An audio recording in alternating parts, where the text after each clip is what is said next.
The first question we've got here is from Matt with Last Flight Calls. Are you guys running a podcast? Grant? Yes.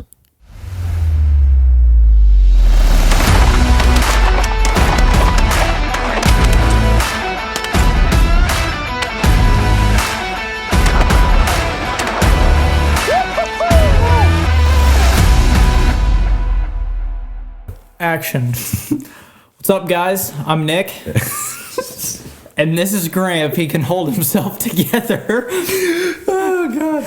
And this is the Flights Canceled podcast. And really why this came about, we were just talking the other day and we were like, it'd be really cool to just be able to sit down since the off season is kind of upon us and just talk about all things waterfowling and what we love, which is waterfowl hunting. So we figured we'd start up a podcast and you guys can listen or watch on various platforms, whatever you guys prefer. And yeah, we're just going to do this. We're going to have fun with it. We're going to talk and hopefully you guys enjoy this. So that's what we're doing. Absolutely. And if you have any future requests for topics of the podcast, make sure to leave them down in the description. Yes, the comments, or not the comments. The description. Bad, you don't have control over the description. Yeah, that's our job. Anyway, so today what we're going to do is we put up a questionnaire on our story, and we're going to go through all the questions we got. So we're going to try to keep these at about 30-minute length and just go through it. And so today we're going to answer your guys' questions. And hopefully you get to learn a little bit about us and what we like to do. And then we're just going to answer some questions for you guys. So absolutely. Let's get right into it. So our first question here is from Hunter. Are y'all going to have guests on? Oh, that's a good question. We haven't read these questions, by the way. So We're going to try to filter through them as we go. We might not answer all of them, but are we going to have guests on? Yeah, I think we're planning on having some guests on to the show. Not sure who yet or when. I think we want to get a few episodes done first, just kind of get it going and get the feel of it before we have anyone else on. So, but yeah, I think definitely eventually we'll have some guests on. Maybe some people maybe you don't know them, but yeah, I think we definitely will down the road. Yeah, What's the next question? So our next question is from Strike Zone Outdoors. Favorite bird to harvest? I'll start with this. Yeah, go ahead. Me personally, I am just absolutely in love with teal hunting. I don't know what it is, but because they're so dumb. And they just taste this guy, so good. This guy doesn't. You can't tell me that teal aren't one of the best tasting waterfowl. Yeah, they do taste pretty good. Make some jalapeno poppers out of them. Yeah, but at the same time, it's just teal hunting is just like pass shooting the whole time. Well, to an extent. You don't really decoy teal. I mean, you do, but it's different. You're right. It's different. They're so dumb. That's my favorite bird to eat. Yeah. To harvest, geese or specks. Specks are geese. Canadian geese or specks. Canadian geese? Yeah. Whoa, what is that? The old Canadian goose? The old honk daddy? Canada goose. Not a Canadian goose. So our next question is from... Wait, I didn't even get to answer that one.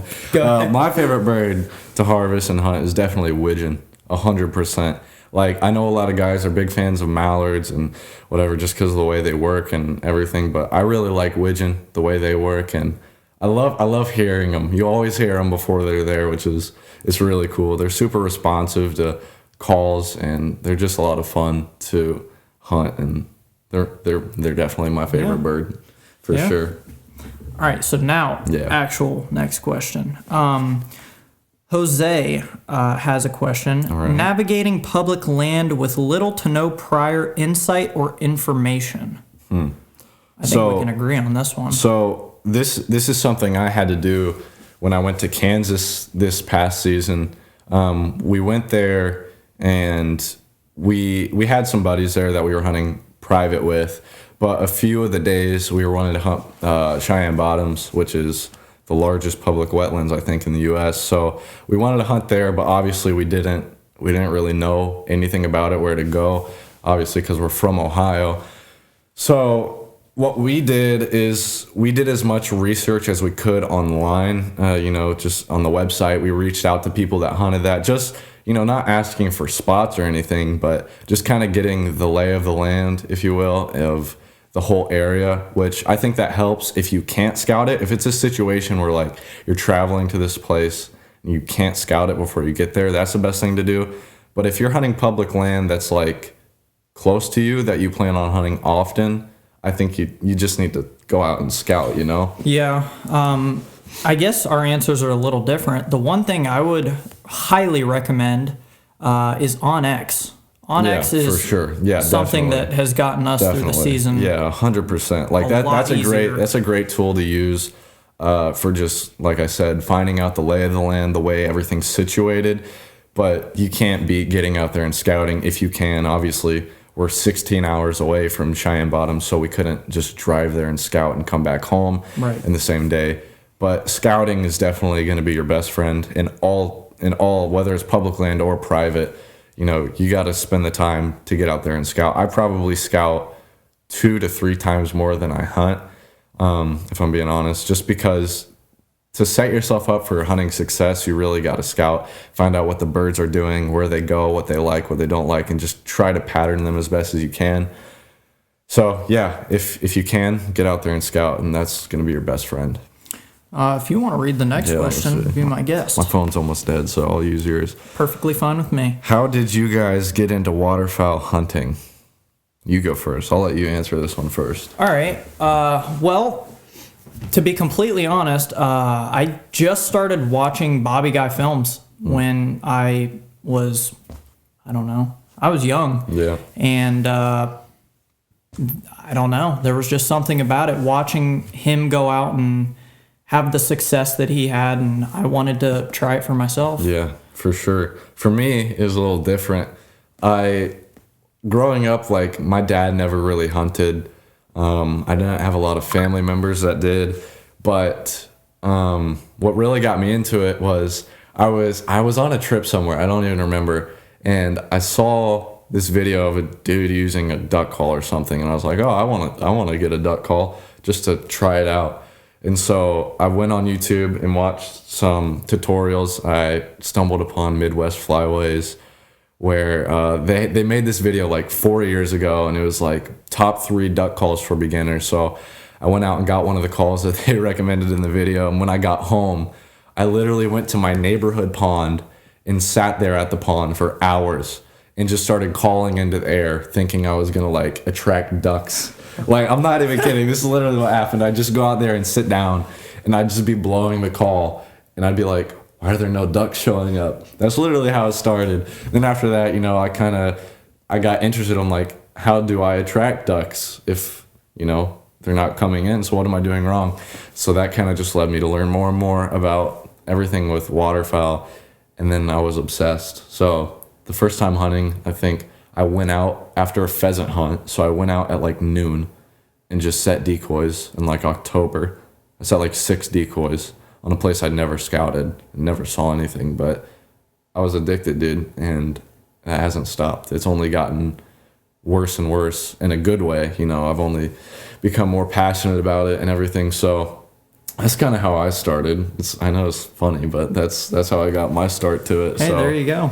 I don't know your phone password. Well, it's probably a good thing. What you trying to hide in there, bud? You don't want to know. All right, what's next? Anyway. Next question. No, I'm just kidding. Brenna Hauser has a question. Who's that? We won't talk about that one. No, that is my lovely girlfriend. That is Grant's. Wow. What do I need to do to become good at calling? Well, 2 things. Yeah. First of all, practice a lot. Second of all, go watch Joey Vassallo's tutorials on YouTube on how to duck call. That's a great tip. That's all you but need. I will say, no, that's all you need. If you're blowing your call in your house, your parents are going to start to hate you. Yeah, so go to your neighborhood pond. Go to your neighborhood pond and practice there, because no one will know. Put your calls in your truck or your car and just practice while you're driving. Yep, that is all the time. hands down my best tip that I can give to get better at blowing a duck call or a goose call. That's what I do basically during the whole off season. That's what I just do have my year-round. calls in the truck whenever I'm driving. Speaking of which, I have mine in my pocket. Last flight calls. Last flight calls. Go get you some. Go get you some. All right, next one. This is from Dane Williams. This is a buddy of mine. He said, next season plans. Kill ducks. Kill ducks and geese. There's a lot We that's... could go a little bit more in depth with this, but I think you're just gonna have to stay tuned and find out. Yep, that's all there is. We've got big plans. Oh yeah, for sure. We've got really big plans. Let's see. Next question is from... Let's see. Which one do I want to do? Domjerevsek. You have a very hard name to pronounce. I'm sorry. I apologize for my friend. Best gun and why? Well, that's a super objectional question. That's very like a personal opinion type thing. I use the Franke Affinity Elite. That's a really good 12 gun. gauge. I love it. I just got it this season and it's treated me very well. I know a lot of guys love the Super Black Eagle 3. That's another fantastic gun, but it's really, I mean, it comes down to opinion. There are a lot of great guns. It also comes down to price. Yeah, I was just about to say, if you don't have the money to buy a super expensive gun, then that's fine. I shot a $200 Mossberg pump 12 gauge for 3 years, so you just gotta use your gun and practice with it, and when you do and you get used to it, you'll be great with it. To this day, I still shoot a Remington 1187. Yeah. It shoots 2 3/4, 3-inch, and 3.5-inch shells. So I've never had any problems with my gun. It's a semi-auto, and I mean, if you have the money for it, I would for sure look into Franke Affinity Elites or the Super Black Eagle 3. Yeah, those are great guns. Yeah, great guns. So it just depends on your price. Yeah, it just depends on your price and what you like. Yep. Oh, locked out of your phone once again. That's probably for the best. What's the next one? Give it to me. I'm ready. Let's see. Favorite bird and why? We already answered that. Well, to an extent. So there's my favorite bird is either a Mongolian duck or a harlequin duck. What's up, guys? Just real quick. After further examination into the first podcast, I realized that I said a Mongolian duck. I 100% meant a mandarin duck. So, I'm not sure if I was just tired or what, but I definitely meant mandarin duck. And with that being said, let's continue the podcast. Yeah, Harleys are sweet. The Harleys are sweet. I've never hunted those, so I can't say they're my favorite to harvest. I guess that is a little bit different. It's like favorite to hunt versus favorite, period. Right. So my favorite to hunt, definitely widgeon. Favorite bird, as in top of the list for me, would probably be king eider or emperor goose. King eider, those are pretty cool. Yeah, king eiders are sweet. I really want to go on a trip to Alaska sometime soon and go hunt some sea ducks. That would be fun. Pacific eiders, king eiders, Harleys, emperor geese. I think for emperor geese you have to get drawn for those. Yeah, I'm pretty sure you do. So I don't know, but I would love to do that sometime. Be super cool. So our next question is from Sullivan Tristan. That's Tristan Sullivan. Cool. That works. I just hunted with him this past weekend. He's a guide at Dry Creek Outfitters in Texas. Cool. Really cool guy. Their guide service is phenomenal. So if anyone watching has ever been interested in hunting not hundreds of thousands, but thousands of birds in Texas, Dry Creek Outfitters is the way to go. They're awesome. They're really cool. So what is one of the most memorable experiences in a blind? Okay. I have a story from this past weekend with hunting with him.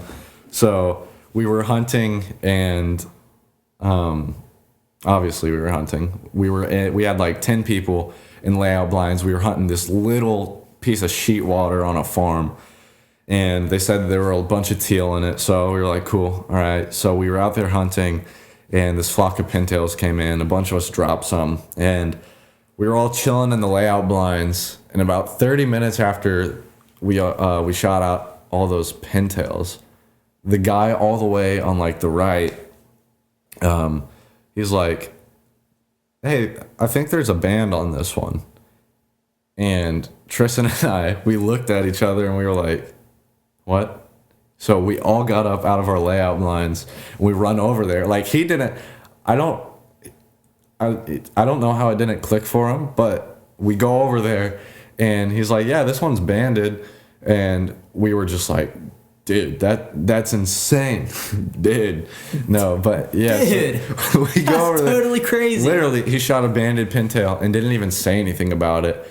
Did he just not know what a band was? I think it was his buddy that said something. I think he was just like holding it and his buddy saw it and he was like, "Yo, this one's banded." So we all went over there and yeah, he shot a banded pintail. It was like, I think it was his first pintail ever, which is insane. And it was banded. And so that was pretty funny because it was literally like crazy. 30 minutes later. He's nuts. Like, "Oh, this one's banded." And we were all like, "What?" So that was pretty iconic. That's one of my top blind moments from this year. So honestly, I think my favorite blind moment, my most memorable blind moment from this year, my dad and I went to Kansas and hunted at Sandhill Flyway. I know where you're going with this. And so that's with Bobby Guy Films. Great guide service, great people all around. I'm excited to go for sure. Yeah. Spoiler alert. Stay tuned. Anyway. Wait, was that your moment? Was that your blind moment? Just going there and hunting? No. Oh.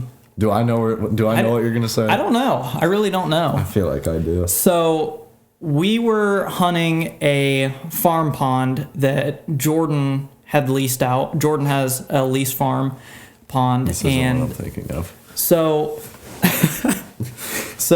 we had started the day with the first 2 hours. I think we had nine birds down, 8 or 9 birds, nothing crazy. And there was nothing for hours after that. About 10 o'clock, 10:30 hit. And we had a group of probably 30 birds just do it. They just did it. And did it dirty. It was filthy. Dirty, bro. And we had, I don't know if we had 8 guns or 10 guns, but we came pretty close to raining them out. I mean, we can throw up the clip right here. Oh my.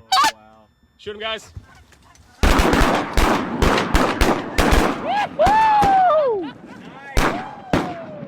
Preston uploaded it on the Sandhill page, but that was just an absolute absurd amount of birds that fell from that group. So yeah, it was just the biggest rain out I've ever been a part of. I thought you were going with the story when you were hunting the timber hole. Oh, and the timber holes. What your dad did. That actually came to mind. Tell him about it. That's so funny. Basically, my dad, growing up, I never did any duck hunting, never did any waterfowl hunting because he didn't do it. He is a deer hunter, and that is what he does. I mean, he'll do pheasant hunts every now and then, but he's a deer hunter, so he doesn't know what he's doing. So you might need to get closer to the mic. Remember, it's we only have one right now because the other one is MIA. So okay, not that close. Now you're gonna screw up. So basically, just put it back. Just lean closer. All right. So, basically, what happened is I saw birds above us. I looked over at Bob, gave him the look. I was like, "There's birds." So him and I start calling. We start ripping the call. And I have my GoPro running, and I've got that footage as well. But as they're cupping up, about 5 seconds before you would actually call the shot, my dad, I just look over, and he's already standing up with his gun on him, just follows through, squeezes the trigger before anybody says anything. Everyone else is sitting down. Everybody else sitting down. I've got my hand on my gun, but my other hand, I've got my call because I'm working these birds. But he pulls up, he shoots, I grab my gun, and it got stuck on the blind, pulled it out, shot, dropped a drake. He dropped a drake, and one got away, but it was just an absolute mess. Yeah, I remember watching that on Bob's video on YouTube, and I was like, oh my gosh, old Jim, so funny. Old Jim, that was God hilarious. love him. Come on.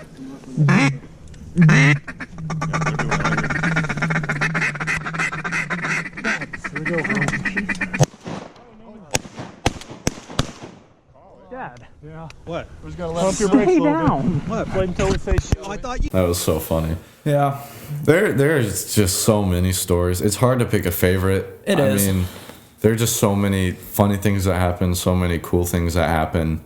It's just hard to pick one, but I think those were some solid ones. Yeah. So, what's the next question? I mean, we can do one more. It's another one from Brenna. Okay. Most crazy hunting experience. And that'll be our Crazy. last question. So, does it mean crazy as in like, oh, this is crazy? However you wanna take it. Or like, what the heck is happening? I think I'll probably go with I don't know. what is happening right now. So, So I was hunting with one of my buddies. We were goose hunting on public land, and it was probably like 9 o'clock. So the sun was fully out. It was broad daylight, and this guy, we're in the marsh. And this guy walks up to us, or he didn't walk up to us. Like, we heard something behind us, so we look back and we just see this guy walking like through the marsh. He was like walking through cattails. And so we just kind of watched him for a little bit, and he kind of like starts to come closer, swings out around to us, and then he's just standing there. And we look over at him, and he like ducks down and like tries to hide. Like, he just ducks down and kneels down and puts his arm over his face. And so we're like, what is going on? And so after a little bit, he finally stood up and started walking towards us. And he's like, hey guys, do you mind if I set up right behind you? We're like, huh? And this dude was like, he was wearing like, not even camo. It was just like brown and didn't have a blind or anything. He had a sack. It looked like I don't know. It was weird, but he had like 4 goose floaters. And he's like, can I set up behind you? And we're like, well, and when he said behind us, he meant like 15 yards behind us, like back to back pretty much. We're like, no, but there's a spot over there. We really would like for you to be, at least 100 yards away. And so he's like, all right, cool. Where should I set up? So we kind of gave him a spot. So after that, he's like, thanks guys, starts walking. And then he gets like 20 yards away and just turns around and starts watching us for like 5 minutes. We're like, what is going on? And he's literally there just staring at us. And then there's this eagle that we see. It's like starting to come towards us. And it's flying towards us. And he points over at it, like as if to say, hey, there's a goose. And then he gets down and like is pointing at it. So we see it. And we look up and we're like, what is going on?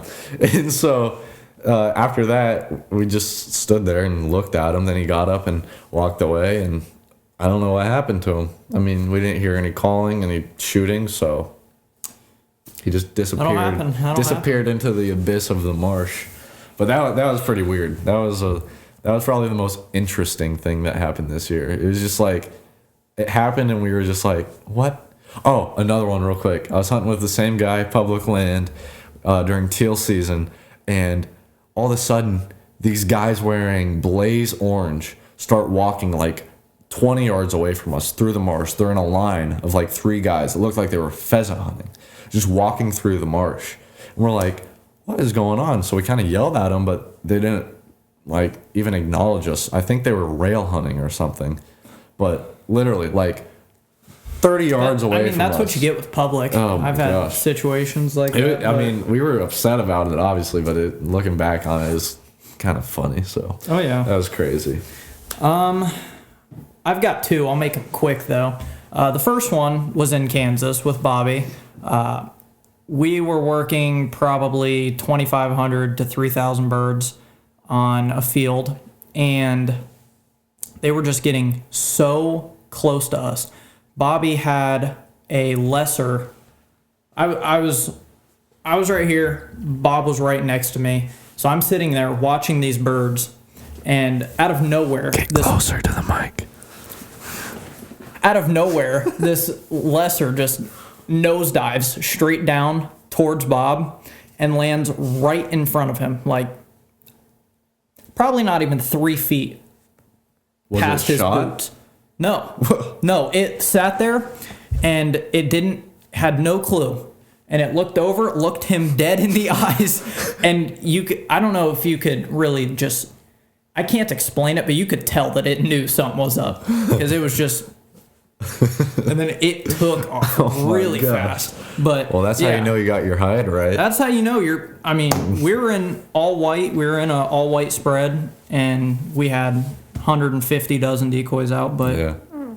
Wow. And then the other one would probably be, it's actually kind of unfortunate that this happened, but I was out teal hunting at one of the marshes around where I live, and I was hunting by myself, and I got to the marsh, got set up, and then I went to walk back to my truck because I had forgotten, I don't remember what I forgot, but I forgot something in my truck.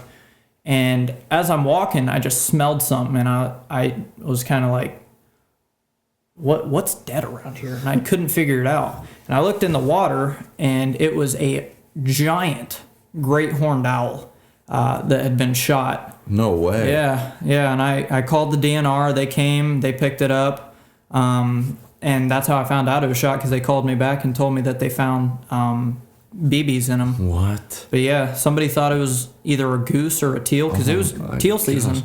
Who would confuse a great horned owl for a teal? Dude, or a goose? I have no idea, but it happened. That had to be on purpose. I sure hope it wasn't. I hope it wasn't on purpose, because That's awful. Yeah, I don't know who would want to. Yeah, that's terrible. That was just one of those situations where I was like, "What the heck?" Yeah, no kidding. But yeah, that's insane. I have one more. Okay. This was the same day that dude walked up to us and pointed out the eagle and was hiding whatever. So he was supposed to hunt with us that morning. He stayed at my house. We woke up and went out to the marsh that we were hunting. And he was like, "Hey, I'll be right back. I got to run home. I forgot something." I forgot my Here, it's duck stamp. duck stamp. Yeah. That's what it was. So he had to run home and get that. So he goes home. It's like 5 a.m. He runs home. Shooting lights around 7. So it's like 6:30, and he lives like 30 minutes away. I'm like, "Hey, are you all right? Everything okay?" Because like an hour and a half later, no response. He's texting me, for the record. Texting him. And I tried to call him, and it's straight to voicemail, like 3 times in a row. And so 7 o'clock comes, no sign of Nick. I'm like, "Dude, what is going on?" The whole day, like I was texting him throughout the hunt. I was like, "Hey man, you okay? Did you fall asleep in your truck?" Trying to call him, straight to voicemail the whole time. And come to find out, after we hunted, he texted me at like 3 p.m. and he's like, "Oh, sorry, I fell asleep." So, all right, long story short, I thought he was dead. I thought he like fell asleep because he was tired and he just like fell into a lake or something. No. But Right. like literally, No, he I didn't understand, text me and back. I still felt bad You did about not it. text me back till No, 3 p.m. that's true. 3 p.m. and I apologized. I felt horrible. Well, you should. You should feel So awful. my room got cleaned the day before. So my room was all moved You around. don't clean your own room? No, I pay people to clean my room. Too much work for me. Are you for real? Yes, dead serious.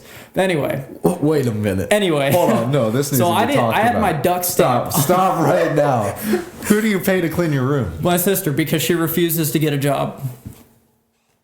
But she does do college school, and she's a sophomore in high school. So she's in college classes as a sophomore in high school and doesn't really have time for a job. So I pay her to clean some areas of the house that I just don't want to take the time to clean. What? Well, that sounds a lot better than just saying I pay someone to clean my room. Well, you know. Yeah, just whatever. But so anyway, moral of the story is my duck stamp wasn't where I thought it was, so I just went to bed. Forgot to text Grant. And dude, I told him before he left, because I do this every year just in case this happens. I said, "Hey, I have an extra duck stamp that is literally brand new, no signature over it. I'll give it to you and sign it. And he's like, no, it's fine. I'll just go get mine. Well, what if you had that same situation happen, but somebody didn't I have a would have duck just stamp? gone and I already bought have another one. I have 2 duck stamps because I accidentally bought one in Kansas too. What? Yeah, I know. I really messed up on that one. What do you think you need a duck stamp for each state? It's the waterfowl stamp. No, they son. just gave it to me, and I was The like, state okay, that stamp. works. Well, But yeah. whatever.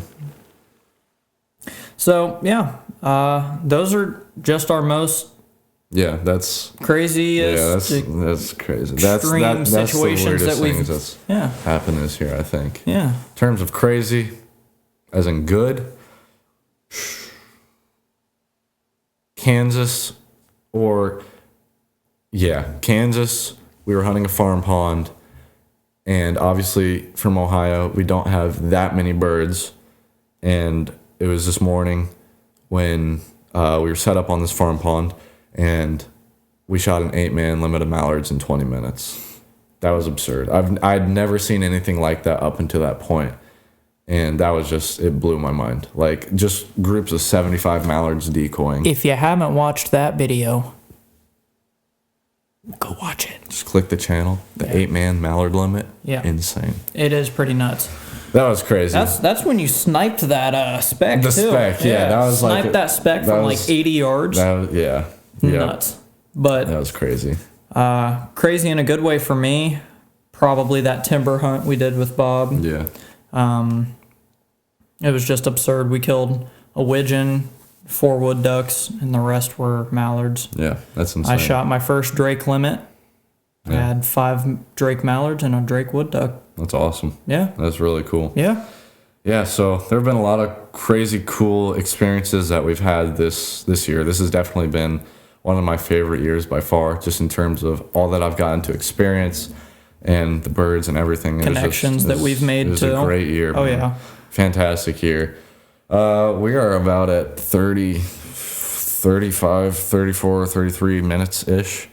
So I think, and we kind of went through all the questions. Yeah, we did. We We got- did good on time, Yeah, dude. yeah, we did. We said we wanted to keep it around 30 minutes, so So I guess with that being said, thanks for tuning in. yeah. And like we we're gonna, said, if there are any topics or anything that you want to hear us talk about for 30 minutes, leave Oh, it yeah. down in the comments. Or if you're listening on Spotify, just DM us on Instagram. Flights canceled. You know the tag. So yeah, I mean, I think that does it for this episode. that This was does a it. lot of fun. I think we're gonna try and upload either 1 to 2 times a week for the podcast. Yeah. We'll probably shoot for I one say time. 1 week for now. For now, while we get the swing of things, but I like this. This has been fun. Yeah, this it's has fun been to just fun. talk about Yeah. ducks. So And I hope you guys got to learn a little bit about us. yeah, that's Grant and I'm Nick. Just kidding. Yeah, no. I'm Nick. That's Grant. Yeah. Don't confuse us. He's a little special. Yeah. So, anyways, I ain't Grant. anyways, yeah. So that was it.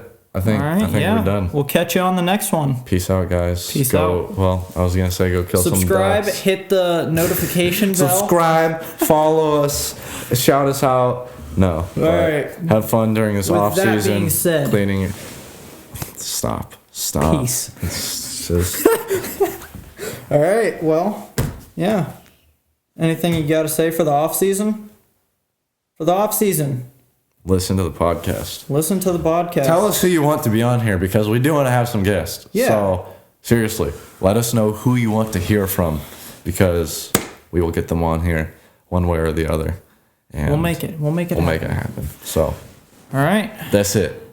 Peace out. Peace.